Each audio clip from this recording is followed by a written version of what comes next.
Hey everybody, Stu Smith and Jeff Nichols here with another tactical fitness report. And today we are going to discuss what everybody wants to hear. Everybody wants an answer to what is mental toughness. And we've done this a few times, Jeff. We've talked about the fine line between mental toughness and stupidity. We talked about all the different ways that you can build mental toughness. We also talked about how we have some naturally ingrained survival instincts in us. In a fight or flight response moment, there is some mental toughness that is also involved that you may not even realize you have until you've gone through those moments. But I think for most people, they just want to be a little tougher, right? And they want to be a little more confident in their abilities to get through hard situations. For instance, a selection process that has an 80% attrition rate. So how can we frame this for people so they can understand a little bit about, right. the way to develop that, way to cultivate it? Yeah, I think that, again, I think we're just trying to formulate different ways to explain how to achieve it after, our experiences, right? How our ideas of mental toughness has changed or evolved over our time periods, right? As athletes and coaches. But I think that's the thing with using the word mental toughness or use the word resiliency or mindset and all those sort of things. Those are practices, not single events, right? We're talking about mental toughness or resiliency, these things. What we tend to do, what society tends to display is like, you're going to go through this single event that might last a day or two, maybe 3, maybe a week. And in like Bud's case, we could say it's a 27-week selection course that is trying to condition you. It's trying to condition a behavior, right? And that's what we're doing. Like, what is mental toughness? The toughness we exhibit is a behavior that is created in a routine, right? And the problem is trying to create mental toughness with a bad routine is going to create bad mental toughness or poor mental toughness or maladaptation of it. So I think that's what we got to say is like, whatever you're using to bracket your focus of mental toughness, if that mental toughness event isn't something that you plug into your life and it stays with you like a train car for the rest of your life and it gets better and bigger and better and bigger, resiliency isn't something you achieve and then you don't have to do it anymore. Mental toughness is something that you begin to acquire. You recognize that you're starting to gain in that mental aptitude, that focus. And how do we do that? We're doing it in the training, in the practice. So I think that my long soapbox speech, guys, is like, if you're in a mental toughness or mindset practice and it only lasts a day, a week, or even only lasts 6 months, it ain't real, right? It has to be a daily practice that you've incorporated into many facets of your life, not just trying to be tough and working out hard. I agree, Jeff. In fact, let me give you a little scenario. I have had guys come to me and say, hey, I want to do this endurance race. It's 100 miles long. I've done a marathon 2 months ago. I want to do this and just gut check it. Like, first of all, I don't recommend doing that because no one event is going to make you mentally tough, right? Truth.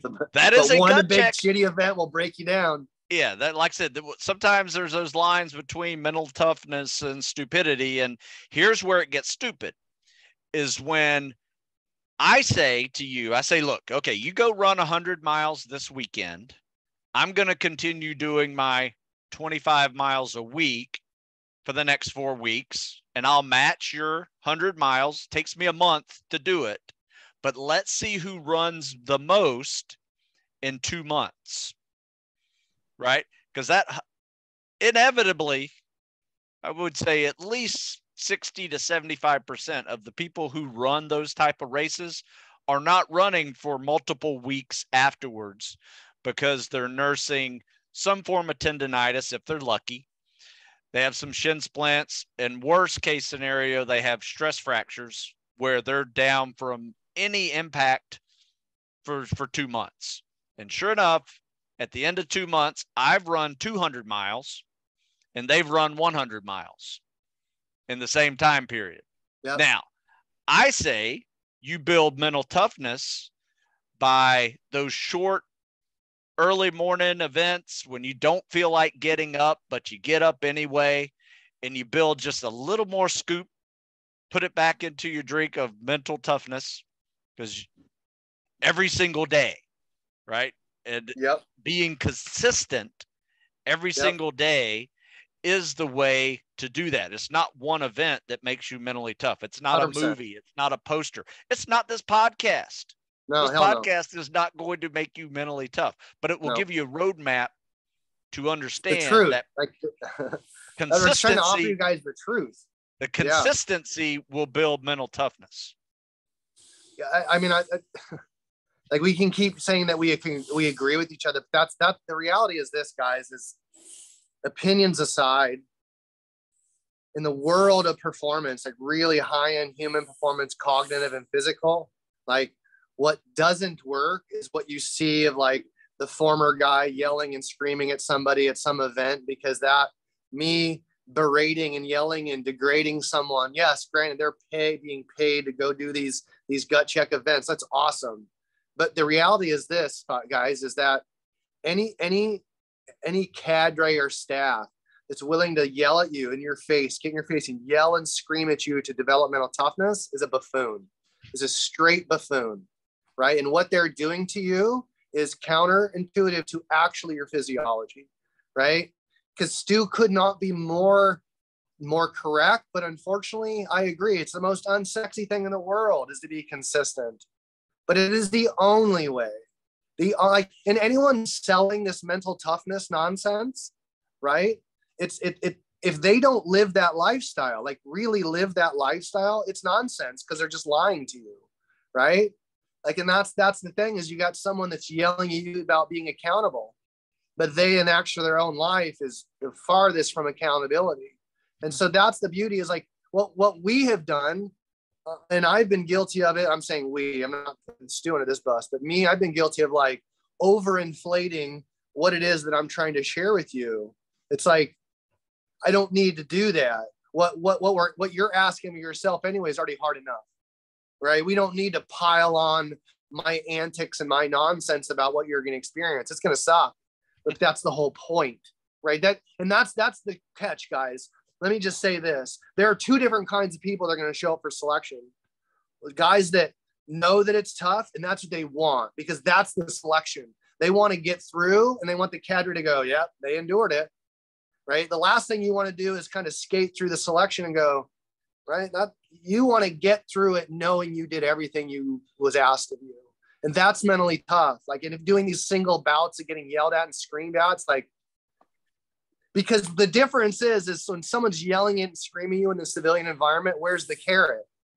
There's no special operations selection certificate at the end of it. All you do is got a former guy yelling and screaming at you. And most of the people, you look at their sort of background, right? Why is this guy who has no combat experience fucking yelling at me? Right? Yeah. That's what you get. Well, I will say this. If there's anything that comes out of that's good for somebody, is that you get used, or it helps you better manage negative feedback, right? I'm not a yeller. I call that like instructor mode, which is exhausting.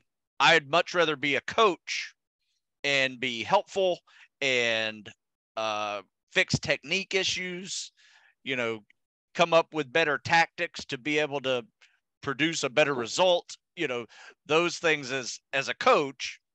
That's what I enjoy doing. I think I have probably yelled twice in 20 years at a student. And it was because it was probably dangerous. He was probably doing something stupid that was going to hurt other people. Yeah. And that's the same with me. It's like, believe it or not, I'm sure people don't believe this at all, but like, I haven't yelled at an athlete. Shit, man. The last time I yelled at an athlete, like, that was probably in college. I mean, I can raise my voice and be pretty ugly at times. I certainly might, but in here, I've never yelled at anyone. Like I'm the same way. I can believe it or not. Like I'm actually really quite chill here. So like, I guess that's the idea, guys, is like, so we look at mental toughness because he just mentioned some of the things too, is like a single carrot is not going to motivate a multitude, right? So yes, maybe someone does really good at like that aggressive yelling and screaming, right? But that's the default mode in selection to create stress. You create an environment of stress. It's purpose. Like these guys aren't actually yelling and screaming, like they're playing a role, right? But then you see someone in the civilian world that's yelling and screaming at you, playing a role that they used to play. Like it's all fake. Like it's all bullshit. And so you look at it and go, well, where's the value? Well, the value is in selection, because the carrot is if you screw up, you go away. Well, if you screw up in a civilian sort of mental toughness, like what do? You already paid for it, man. Like you got the brown t-shirt and you're cool.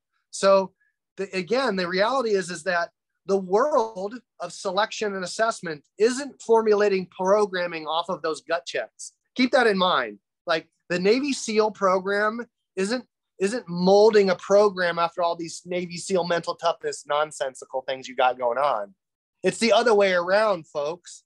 These nonsensical Navy SEAL selection things are trying to bastardize what is actual selection. If you're trying to bastardize that which you're trying to get these guys to go into, to me, I see that as a huge disrespectful thing. It's like, you've been through it. Why are you yelling at these people? Like, teach them. They're not in buds. Yeah, I get it. It's the cool guy, beat your chest, I'm a former Navy SEAL idiocy, but it doesn't work. And the fact that they think that it does is the fact they're either complicit or they're ignorant, and neither one of them are okay. Yeah. Well, you have, like I said, there's ways to develop a person, right? And that is really, as a coach, that what we're trying to do. And yes, there are mental toughness components to it.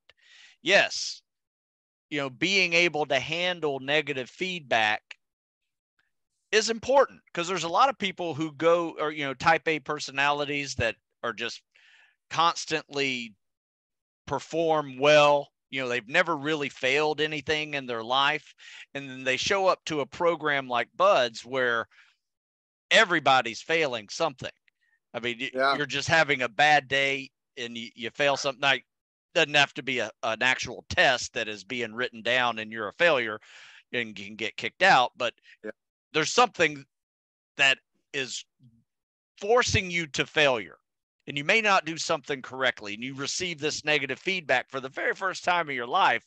And I have seen people not make it through the training and quit because of this negative feedback gets so deeply lodged in their head. And that is something that is a skill that you have to learn, is to not let them get in your head. That is another form of mental toughness that can be developed from you being used to negative feedback. And where I give an example of this is my daughter, who did 15 years of ballet, and her ballet teachers were harsh, because she would come out of there and like says, I don't think I did anything right. Right. And I would see her through the window. I said, it looked beautiful. What are you talking about? And I would say, show me what you did wrong. And she did like this, but her hand was supposed to be like this. Right. I mean, it's just such minor thing. And I just realized right then that you are going to be so much better because you are handling all of this negative feedback, and coming back stronger, right? And coming back better. So there are there's some value to that, but I prefer, to be honest with you, to get that through your athletic history, like being a football player or being a baseball player, where you screw up a play. You're getting constant feedback from that coach of where you screwed up and how you need to fix it. And you come back stronger and get it. So I understand the whole thinking where you think you got to get used to negative feedback to make you more mentally tough. And maybe that's one way to do it. Maybe you do it through like what Mitch Aguiar does with his smashing greens 1 week diet plan, where all you do is a shake for every meal for a week. You think being hungry doesn't challenge your mental toughness? It's very challenging, right? Yeah, That's and that's the another point, way to guys. There's a do it. lot of ways, right? Yeah. And I think that's the thing that so many of us are trying to, to get on the same page is like, let's just say that for most humans in a time in their life, they reach these kind of moments of ups and downs. When we tend to find ourselves in the down, a lot of humans will either like start really trying to self-care, right? Like, a lot of people during COVID will say, ton of self-care. A lot of people didn't, but that, again, it's a crisis. A lot of people wanted to get their hair done and go to the gyms and get their nails done. It was very counterintuitive to this, what was going on. So, but you see this reflex. And so when someone is like, has this urge to go to the selection, right? What you hear so many people talk about is the mental aspect of it, the mental toughness of it. And so we go, okay, yeah, that's right. I need to have mental toughness. And so what are those people inevitably going to do? They're going to grab into the former world. Let's look at all what these formers are saying for mental toughness. And what you see is, by and large, the huge majority is all these formers are saying, do wrong runs, beat yourself up, like all this terrible, terrible, stressful stuff, which you go, well, that makes sense. I'm going to go through this very terrible, stressful environment. And it probably makes sense to go through all these terrible, stressful things. No, those are events of test, not events of development. And we have to understand that most of the time when you're being preached to about mental toughness, you got to take in consideration, like, it's like, think about it. I'm 44. I'm going to sit here and go, you guys gave me mental tough. It's like, how easy is it for me to sit here and say that? I've been through it, right? I have this lens. Of course, man. Of course, I'm going to be like, society should listen to me. It's like, now I'm saying, okay, well, I've been through it all, but I, as a coach, it's not right for me to expect you all to just jump right into the train with me, right? I, as a coach, need to have enough compassion to realize where you're coming from, because that is where I can help you develop mental toughness, is meet you where you're at, not meet you where Jeff Nichols' ego thinks you should be, right? And that's I think we are giving a misservice. It's not that those big yelling events can't be of great use. They are for some people, but we have to create the context around that yelling for some, and for some that context of mentorship is there. It's not always the stick and the carrot. And I think that when a person, all they ever use is the stick, or all they ever use is the carrot, you are lying to the people you're teaching. I think where we do a disservice to discussing mental toughness, and I've written articles about it. I've done other podcasts with you individually about it. And, we really kind of beat a dead horse to a degree. And there's nothing wrong with that, because I think people want some fresh ideas. One of the best ideas I've ever heard, or comments I've ever heard, came from Jocko.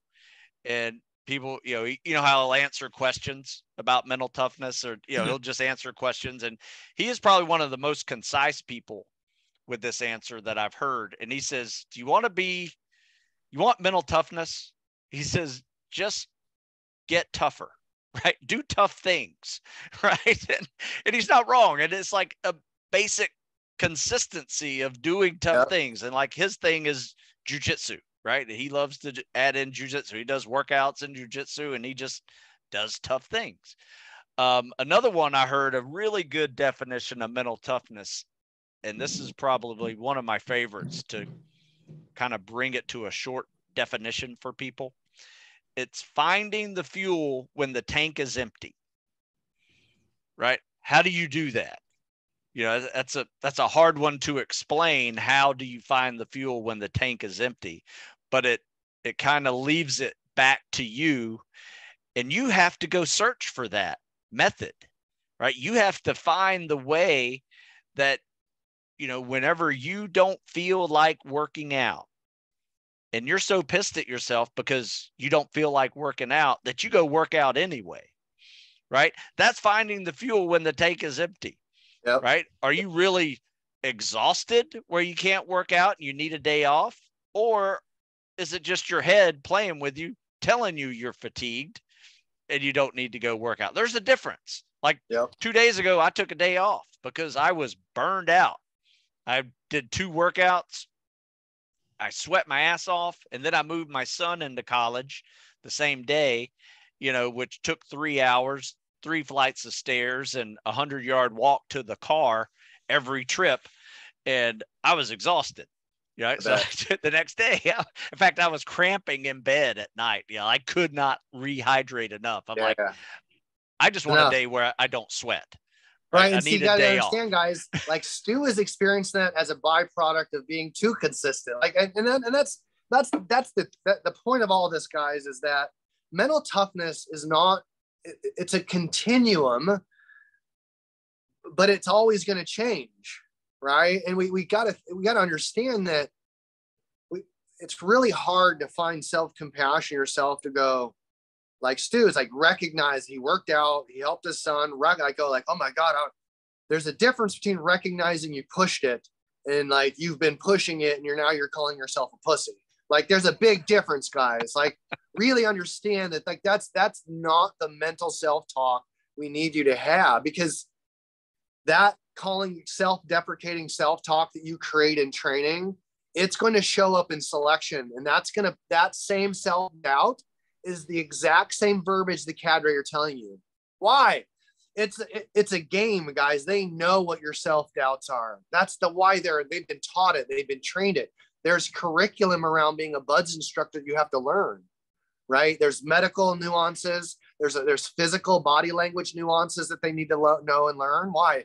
Because they're looking for these physical triggers of stress so they can put more on you, right, in that selection environment. Now, that is why every single day doing like Jocko does it perfectly. What's more unsexy about getting up every day early? Nothing. But the context of it, like that's what you need to learn. Is like, oh, he gets up early. Yeah, fuck.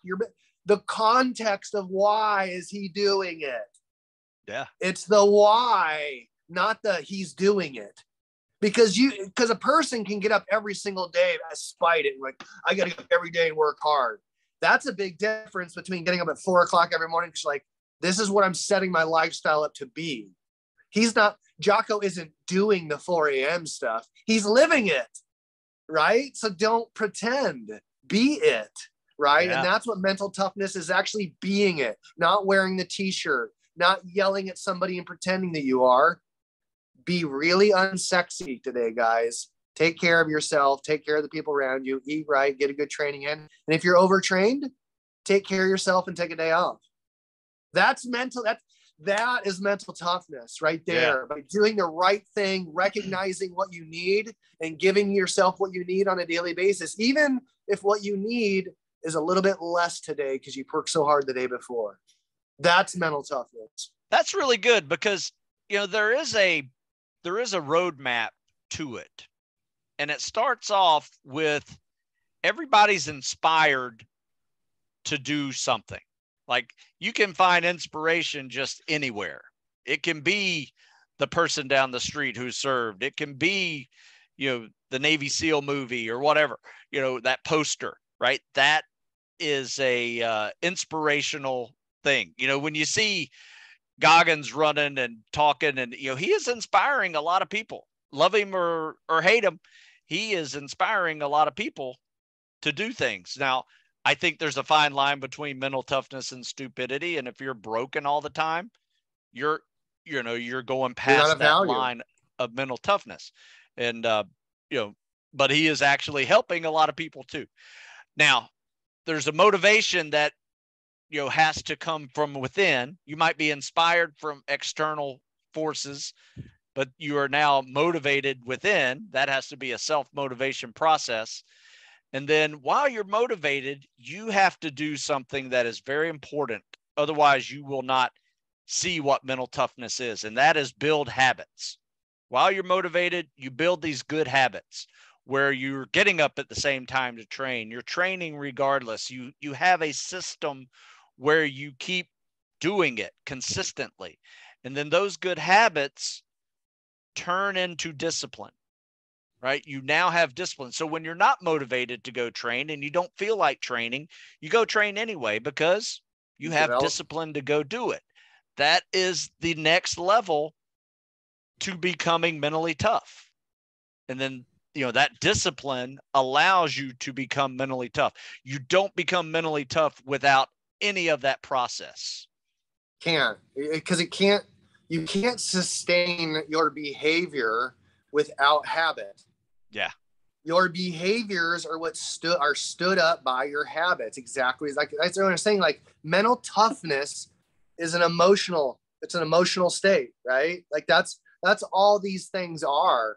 They are emotional states that lead to a physical, right, manifestation of reaction. Like that's what buds is. It's putting all this physical stress, emotional stress to create a physical outcome, right? Either you get through it or you don't. And like, granted, like we could talk about all day about like processes, like what process, like who are you gonna, because here's the thing, is there's a lot of really good processes out there. It's just that like I'm stating a process to a sense. Stu has got his own little process. Jocko, Dave, these guys, it's like the multitude of people in the civilian population or whatever that are trying to find that inspiration from these individuals. The beauty is that they probably, in as much they all could work. It just depends on where a person finds himself in life, right? Because like my point is someone might hear your words and take to them make way more sense the way that you deliver the information, Stu. Same with me. And so I think that's like what I want to encourage you guys to do is I want you to stop looking at everyone as like, I'm just going to do Stu's process or just Dave's or just Jocko's or just Mitch's. I think that we're all doing it, or we all have something to offer. And I think what it is you should do is find something to offer within each one of those individuals, because you're going to find a more holistic, achievable process if you pull from different multiple good data points rather than just pulling all this information out of one individual's process. It doesn't mean you can like anyone's process any less, but I think that if you are open to a multitude of processes, you'll go, oh, that's what they mean. Like, I'm not supposed to be a Jocko or a Jeff or a Stu. I'm supposed to be a John Smith with his own process. Yeah, absolutely. You got to find what works for you.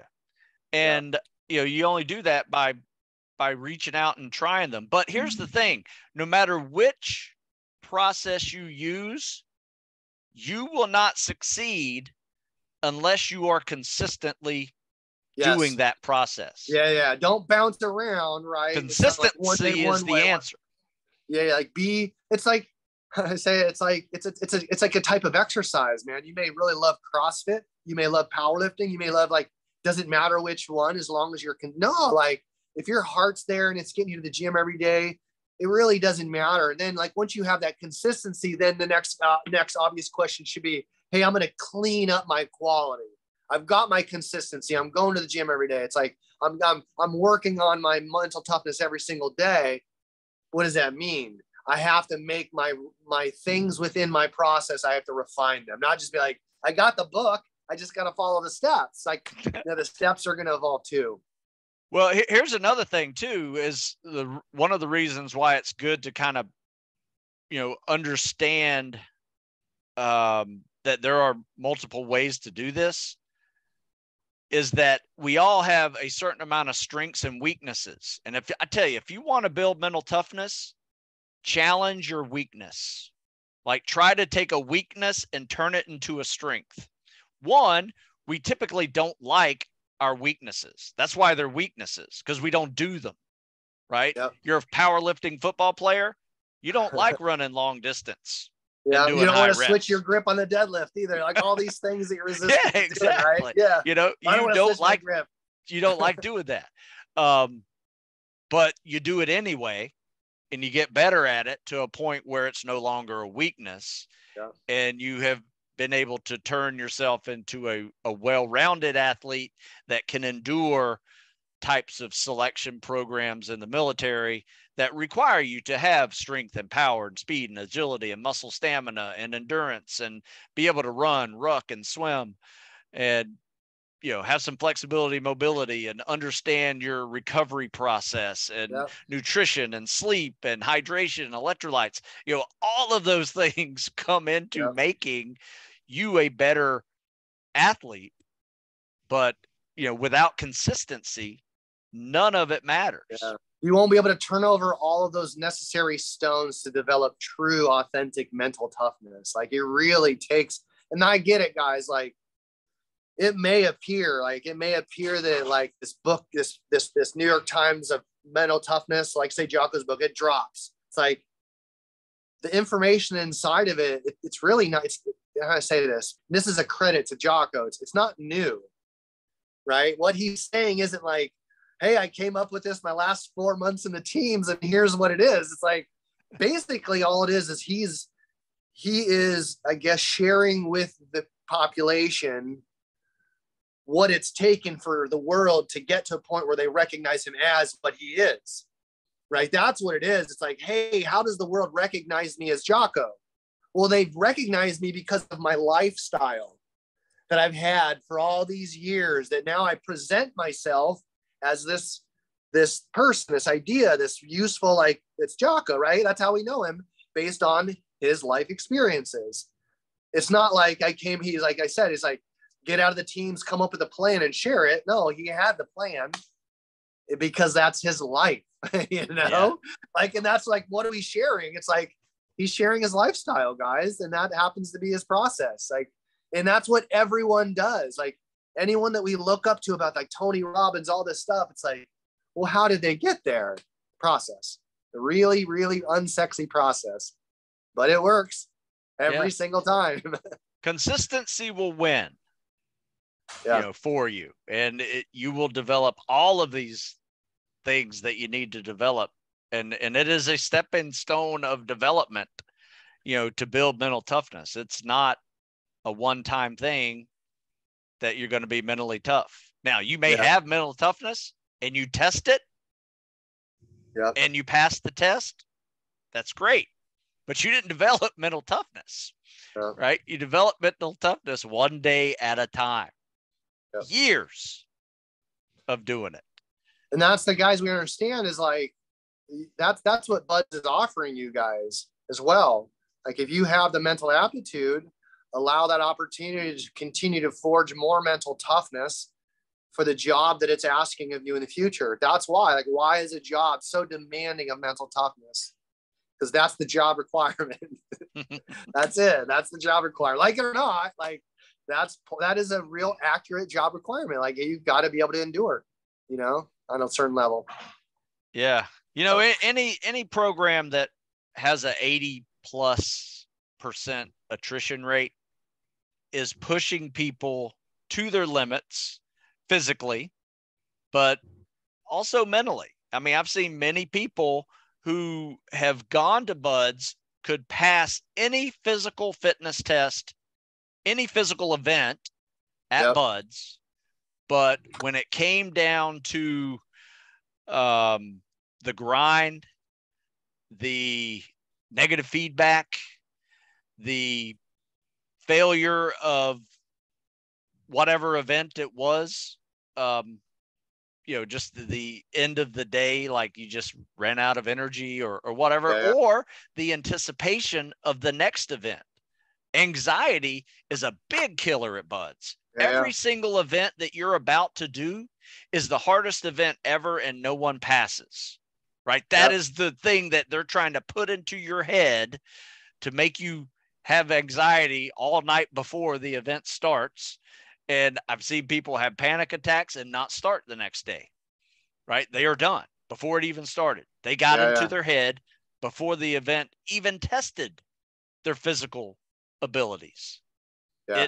It tested their mental abilities and their you probably confidence. Still, if you like right now sit there quietly and start visualizing that like first phase, second phase, where you show up to the run or the event and you're like, like I remember being there going like, I'm totally like first 3 weeks of Buds, I'm like, I'm totally equipped. I'm like, why am I feel like my chest is gonna jump out of my heart? Like, and I realized like I realized it was like, like I've inherently never really cared about something quite so much. Like I was so attached to I want to succeed. Like I really want this.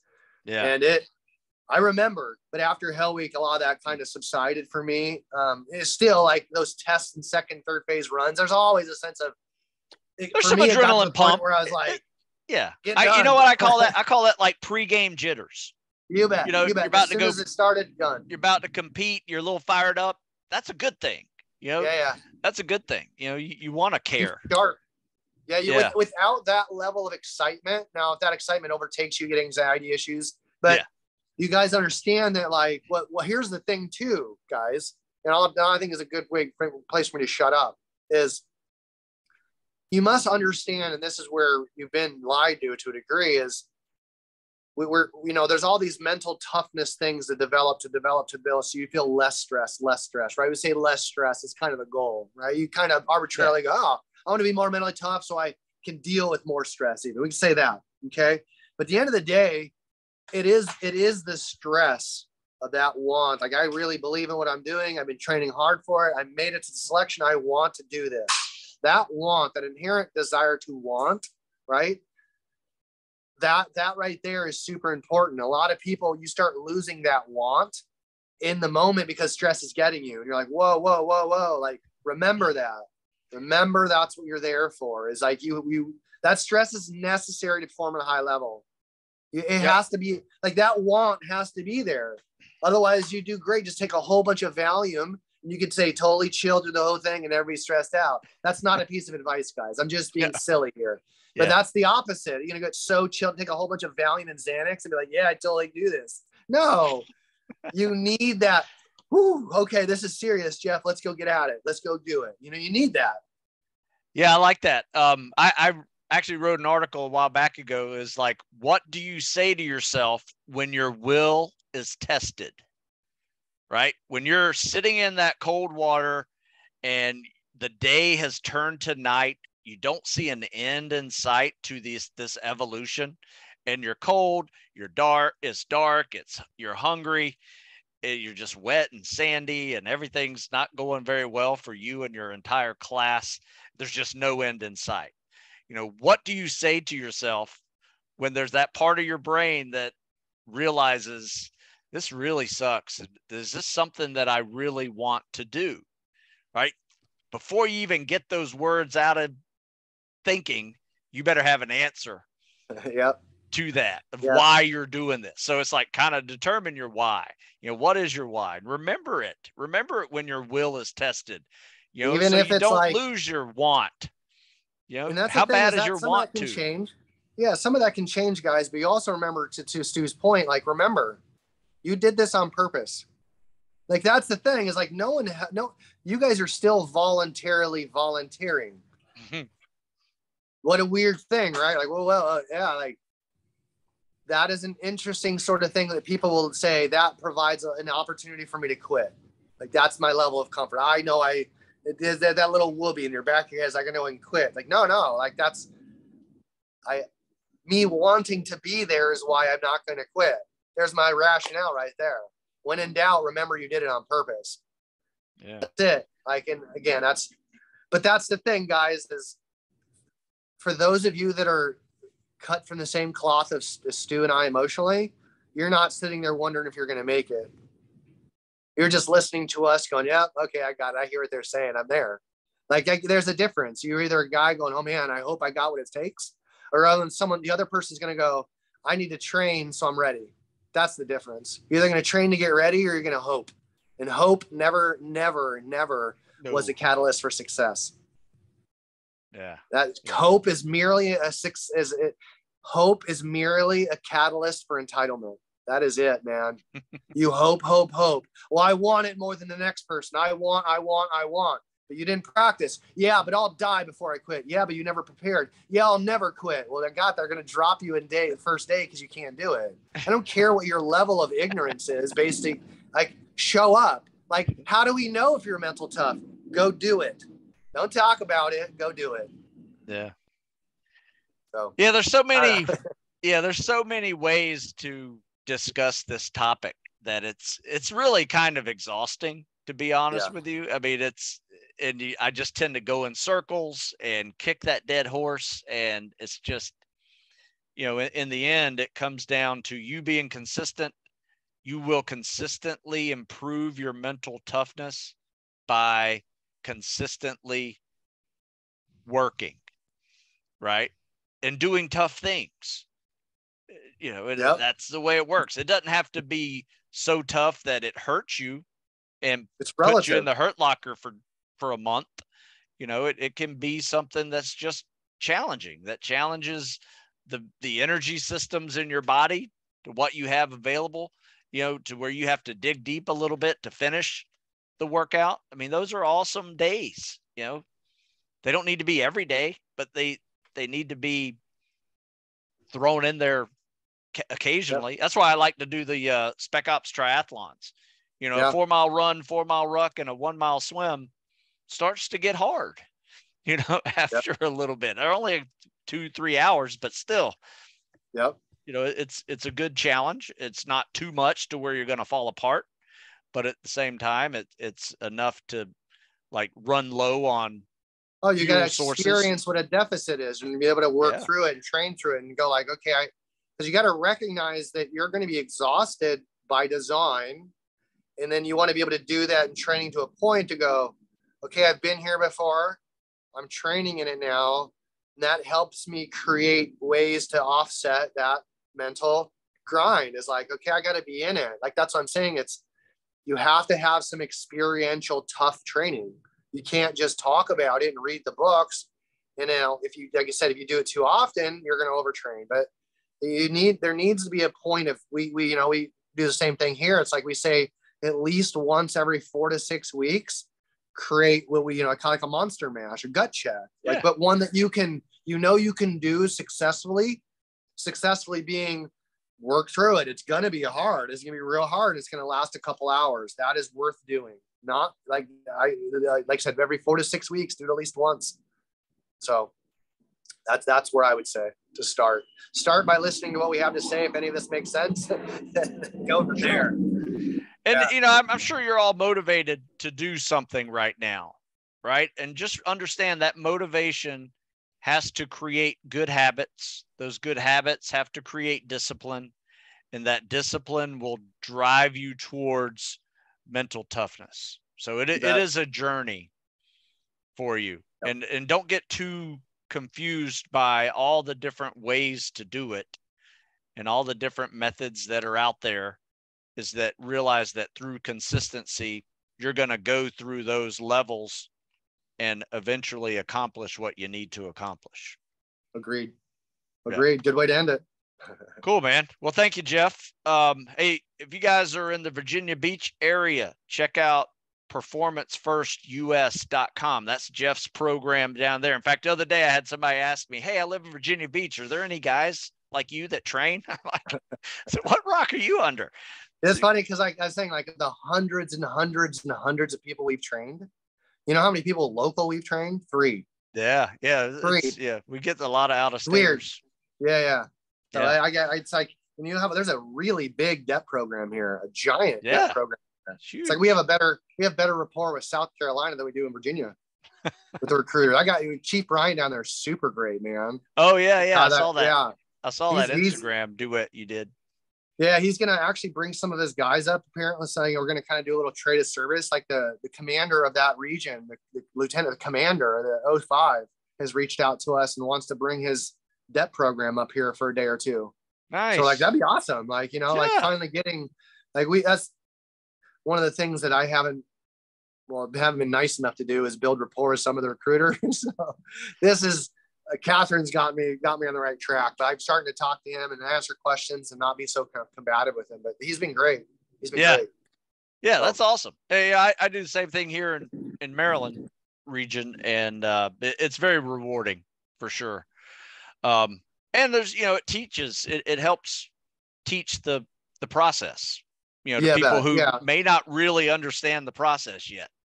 Yeah. And we are, we've talked about this before, is like, man, you got to kind of give the recruiters a bit of a break, right? There's things you need, you owe them, right? Respectfully, you owe them. So that's the other side too, is I want to be able to broadcast on our eyes, guys, like, hey, you're a recruiter, man, give respect to the recruiter, like show up ready, show up with the information. Don't be jerk. So yeah, they will take you seriously too. You show up on day one and you crush that PST, they will take you seriously.